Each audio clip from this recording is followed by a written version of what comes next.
Qu'est-ce qui nous invite à partir vivre ailleurs, à tout quitter pour une nouvelle vie dans un pays inconnu ? Quelle force nous pousse à nous lancer dans une telle aventure ? 5 Français amoureux d'Afrique du Sud nous racontent le pays à travers leurs expériences. Vous écoutez Passion Afrique du Sud, le podcast qui vous emmène sur la route arc-en-ciel. 4e halte.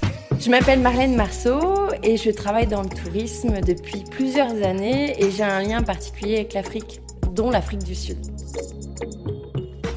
Avant de se marier, Marlène Marceau avait prévenu son compagnon. Si nous faisons notre vie ensemble, sache que nous irons habiter en Afrique du Sud, un pays qu'elle avait découvert lors d'un précédent voyage. Ils se sont dit oui et quelques années plus tard, comme annoncé, les voilà installés au Cap avec leur petite fille de 2 ans. Marlène lance alors un blog de voyage, La Girafe qui vole. Alors j'ai lancé le blog La Girafe qui vole lorsqu'on vivait en Afrique du Sud, donc en 2015, dans le but de montrer une image différente de l'Afrique du Sud, comme parfois on peut le lire sur d'autres médias, parce que l'Afrique du Sud est toujours encore perçue parfois comme une destination où l'insécurité. Et moi, je voulais montrer qu'en Afrique du Sud, c'est pas que ça. Il y a aussi vraiment beaucoup de choses à découvrir, à vivre. Et pour moi, c'est comme ça que La Girafe qui vole est née. C'est montrer l'Afrique du Sud d'un point de vue d'une famille simple. Montrer donc diverses facettes du pays et puis aussi bien sûr partager mes meilleures adresses au Cap. Un blog, un livre aussi, Cape Town l'essentiel, aux éditions Nomade, dans lequel elle partage ses coups de cœur pour la ville. Mais comment ce pays a-t-il conquis Marlène ? L'Afrique du Sud, pour moi, vraiment reflétait un pays où il y avait tout. Il y avait la montagne, la mer, les animaux que j'affectionne tout particulièrement, la culture qui était pour moi hyper intéressante, l'histoire qui peut être effectivement dure mais à la fois aussi riche. Et du coup, tout ça reflétait pour moi comme pas une évidence mais presque à me dire allons-y, essayons pour essayer aussi d'amener à notre enfant une autre vision de la vie aussi, de partir, de tout quitter et de commencer quelque chose de nouveau. Après avoir parcouru le pays, Marlène est revenue vivre en France, à Nantes, d'où elle continue de donner ses bons conseils aux voyageurs qui la contactent, notamment pour des voyages en famille, et surtout pour aller à la rencontre des animaux. Une autre étape que j'adore aussi en Afrique du Sud, c'est la région du KwaZulu-Natal, qui est plus dans le nord-est du pays, limitrophe avec le Mozambique, parce qu'en famille, on a un peu de tout. On a à la fois de la rando, on peut faire des marches dans la partie du Drakensberg et on peut faire donc des moments de safari dans ce parc, le Chlouchloué. Et puis on a ce côté un peu insolite d'aller observer ces hippopotames qui restent quand même un animal sauvage qu'on ne voit pas partout. Et en particulier en Afrique du Sud, c'est un des seuls endroits, c'est le seul endroit où on part en bateau et on part découvrir un peu cette faune autrement qu'à bord de son véhicule.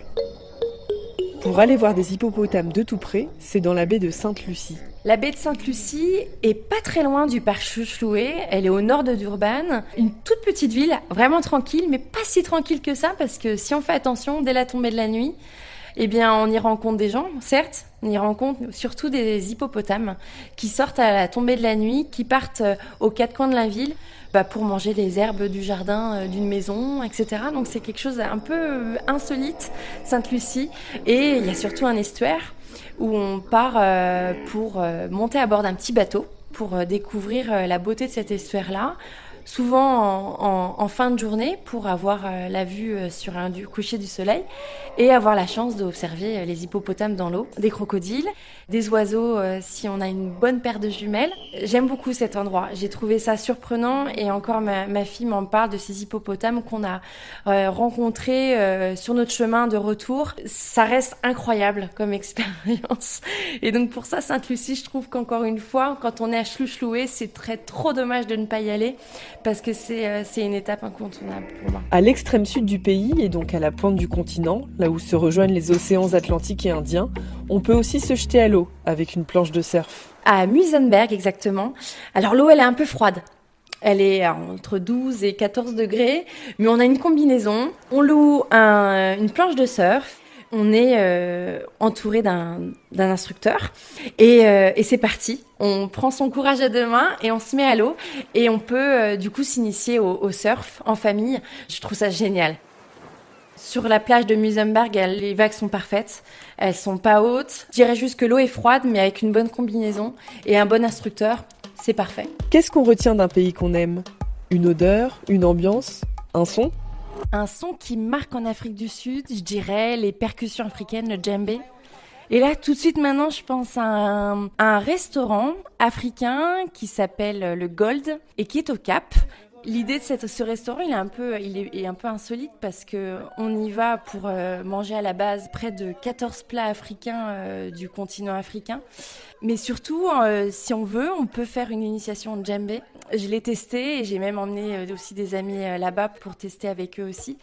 Et ça dure 1 heure et on apprend comment taper sur les fameux djembés. On apprend aussi à ouvrir un peu son oreille un peu plus et à écouter ces sons-là et à se familiariser avec sa main, enfin ses 2 mains et ce djembé. Et du coup, je pense tout de suite à ce son-là qui est pour moi assez frappant. Il est vibrant, il me fait vraiment penser même à l'Afrique en général, hein, pas qu'à l'Afrique du Sud. Donc je pense aux percussions africaines. Au Cap, où elle a vécu, Marlène aimait particulièrement aller dans les marchés. Voici ces 2 adresses pour amener de beaux souvenirs de voyage. Alors, il y a plein de marchés au Cap, aux 4 coins de la ville, mais il y en a 2 que j'aime bien. Ça va être difficile de choisir. Il y a le marché du Waterfront, où là, on peut dénicher des souvenirs locaux faits vraiment que par des Sud-Africains. Des souvenirs qui sont beaux, colorés, très raffinés, vraiment de quoi faire de belles emplettes. Donc, il y a ce marché de Waterfront. Et le deuxième marché que j'aime beaucoup aussi, mais qui est vraiment très différent parce qu'il est situé dans un quartier un peu plus populaire mais très tendance qui s'appelle le Old Biscuit Mill à Woodstock. Et c'est un marché pareil, on y va pour manger, certes, mais on y va aussi pour faire un peu de shopping parce qu'il y a des souvenirs sympas à rapporter, des vêtements, des sacs, des porte-clés, des affiches, il y a plein de choses et en famille c'est très sympa d'y aller, d'y flâner et puis de passer un petit moment sympa à la fois au beau milieu de tous les locaux qui viennent aussi comme les voyageurs passer du bon temps dans les marchés, mais aussi de s'accorder un moment shopping. Voyager en Afrique du Sud, c'est aussi pouvoir profiter d'hébergements insolites. Marlène en a testé plusieurs et voici son préféré. Old Magdagdy, qui est dans la vallée d'Elgin, à 1 heure du Cap.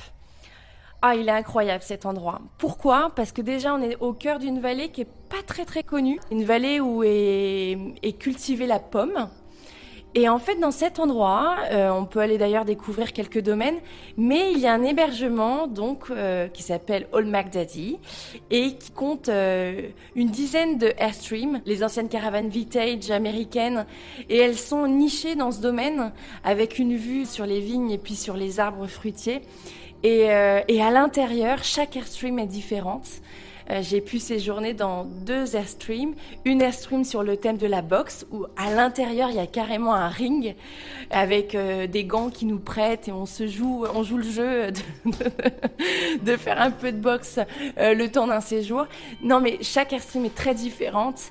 Et l'autre Airstream dans laquelle j'ai dormi, c'était plus sur le thème des abeilles.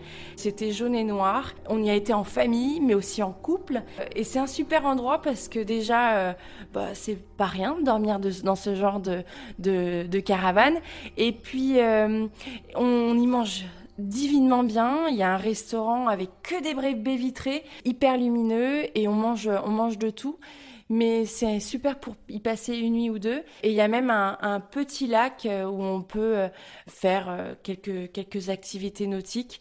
Mais on n'y va presque pas pour ça. On y va vraiment pour passer du temps dans sa caravane, un peu se déconnecter et aussi, pourquoi pas, découvrir le coin qui est encore un peu méconnu.